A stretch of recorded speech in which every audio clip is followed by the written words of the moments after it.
മസാല മക്രോണിയാണ് തയ്യാറാക്കുന്നത്. അതിന് വേണ്ട ഇൻഗ്രീഡിയൻസ്: മക്രോണി 200 ഗ്രാം, സവാള ഒരെണ്ണം ചെറുതായി നുറുക്കുക, തക്കാളിയും സവാളയുടെ പോലെ തന്നെ ചെറുതായി നുറുക്കുക. അടുത്തത് ഇഞ്ചി വെളുത്തുള്ളി പേസ്റ്റ് ആക്കിയത് 1 ടീസ്പൂൺ, ക്യാപ്സിക്കം ഒരെണ്ണത്തിൻ്റെ പകുതി ചെറുതാക്കി നുറുക്കിയത്, ഗ്രീൻ പീസ് 1/4 കപ്പ്, പച്ചമുളക് 4 എണ്ണം വട്ടത്തിലരിഞ്ഞത്, പഞ്ചസാര 1/4 സ്പൂൺ, പുളി ക്രമീകരിക്കാൻ വേണ്ടിയിട്ടാണ് പഞ്ചസാര, മഞ്ഞൾപ്പൊടി 1/4 ടീസ്പൂൺ, മുളക് പൊടി 1/4 ടീസ്പൂൺ, ഗരം മസാലപ്പൊടി 1 ടീസ്പൂൺ, മല്ലിപ്പൊടി 1/2 ടീസ്പൂൺ, വെജിറ്റബിൾ ഓയിലും ഉപ്പും ആവശ്യത്തിന്. ആദ്യം നമുക്ക് പാസ്ത വേവിക്കാൻ വേണ്ടി ഒരു പാത്രത്തിൽ വെള്ളം വയ്ക്കാം. വെള്ളം വെച്ചിട്ട് അതിലേക്ക് നമ്മൾ കുറച്ച് ഉപ്പ്, പാസ്തയ്ക്ക് വേണ്ട ഉപ്പ്, പിന്നെ വെജിറ്റബിൾ ഓയിൽ കുറച്ച്, ഒന്ന് തൊടാണ്ട് നിൽക്കാൻ വേണ്ടിയിട്ടാണ്, മഞ്ഞൾപ്പൊടി 1 നുള്ള്, നല്ലോണം വെട്ടി തിളയ്ക്കുമ്പോൾ വേണം നമുക്ക് ഈ പാസ്ത ഇടാനായിട്ട്. വെള്ളം നല്ലോണം വെട്ടി തിളച്ച് തുടങ്ങിയിട്ട് ഇതിൽ വെജിറ്റബിൾ ഓയിലും ആവശ്യത്തിന് ഉപ്പും 1 നുള്ള് മഞ്ഞൾ ചേർത്തിട്ടുള്ള വെള്ളമാണ്. ഇതൊരു 3-4 മിനിറ്റ് അതിൽ തന്നെ കിടന്ന് തിളയ്ക്കണം. ഇനി ആ സമയത്ത് നമുക്കൊരു പാൻ വെച്ച് മസാല തയ്യാറാക്കാം. പാൻ വെച്ച് ശേഷം നമുക്ക് വെജിറ്റബിൾ ഓയിൽ ചേർക്കാം. വെജിറ്റബിൾ ഓയിലിൽ വേണം മസാല മക്കറോണി തയ്യാറാക്കാനായിട്ട്. അതിലേക്ക് നമ്മൾ നുറുക്കി വെച്ച സവോള, ജിഞ്ചർ ഗാർലിക് പേസ്റ്റ് നമുക്കൊന്ന് ഇളക്കാം. സവോള പെട്ടെന്ന് വാടുന്നതിന് വേണ്ടി നമുക്കൊരു നുള്ള് ഉപ്പ് ചേർത്ത് കൊടുക്കാം.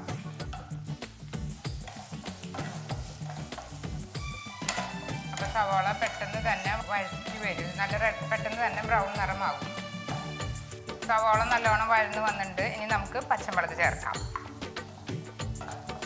പച്ചമുളകിൻ്റെ പച്ചമണക്കൊന്ന് മാറുമ്പോൾ നമുക്ക് 1/4 കപ്പ് ഗ്രീൻ പീസ് ചേർക്കാം.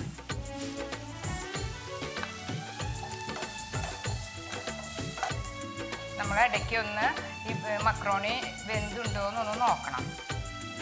വേവാറായിട്ട് അപ്പോൾ നമുക്ക് എടുത്തിട്ട് തണുത്ത വെള്ളത്തിൽ കഴുകിയെടുക്കണം. എന്നാലേ നമുക്കിത് ഒന്ന് തൊടാണ്ട് കിട്ടുള്ളൂ. 1 മിനിറ്റ് കഴിഞ്ഞതാവും.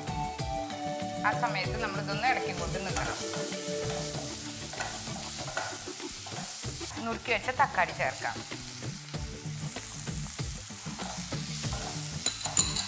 നമുക്ക് ഗ്യാസ് ഓഫ് ചെയ്ത് നമ്മൾ വെന്ത മാക്രോണി നമുക്ക് തണുത്ത വെള്ളത്തിലൊന്ന് മുക്കിയെടുക്കാം, ഒന്ന് തൊടാണ്ടിരിക്കാൻ വേണ്ടി. എല്ലാം നമ്മൾ ഊറ്റിയെടുത്തിട്ടുണ്ട്. ഇനി നമുക്ക് തണുത്ത വെള്ളത്തിൽ ഒന്ന് എടുക്കാം. അപ്പോൾ ഒന്ന് തൊടാണ്ട് കിട്ടും നമുക്ക്. ഇതുപോലെ കിട്ടും, നല്ല സോഫ്റ്റായിട്ട് ഇരിക്കുന്നുണ്ട് മാക്രോണി.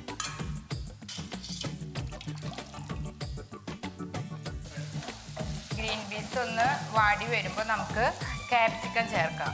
നുറുക്കി വെച്ച ക്യാപ്സിക്കം. ക്യാപ്സിക്കം അധികം വേവേണ്ട ആവശ്യമില്ല. അത് കഴിഞ്ഞ് നമുക്ക് പൊടികൾ ഓരോന്നായി ചേർക്കാം.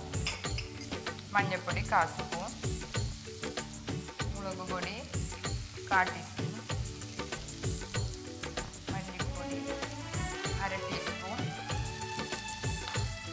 മസാലപ്പൊടി 1 ടീസ്പൂൺ, എല്ലാം ചേർത്ത് ഒന്ന് വഴറ്റാം. പൊടികളുടെ പച്ചമണം മാറുമ്പോൾ നമുക്ക് വേവിച്ച് വെച്ച മാക്രോണി ചേർക്കാം. ഇതൊന്ന് മൂത്ത് വരുമ്പോൾ 2 സ്പൂൺ വെള്ളം ചേർക്കണം, എല്ലാം കൂടി ഒന്ന് യോജിക്കാൻ വേണ്ടിയിട്ട്.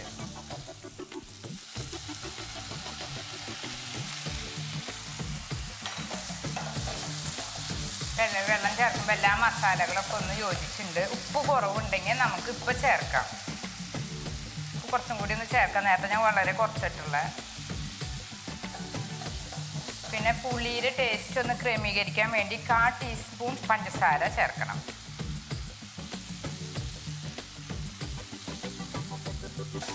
ഗ്രേവി വേണമെങ്കിൽ നമുക്ക് കുറച്ചും കൂടി വെള്ളം ചേർക്കാം.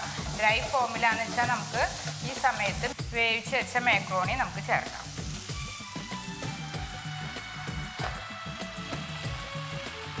എല്ലാ ഭാഗത്തും എത്തുന്ന പോലെ ഒന്ന് ഇളക്കി യോജിപ്പിക്കാം. നമ്മുടെ മസാല മാക്രോണി തയ്യാറായിട്ടുണ്ട്. ഇനി നമുക്കൊരു സെർവിങ് ഡിഷിലേക്ക് പകർത്താം. ഗ്യാസ് ഓഫ് ചെയ്യാം.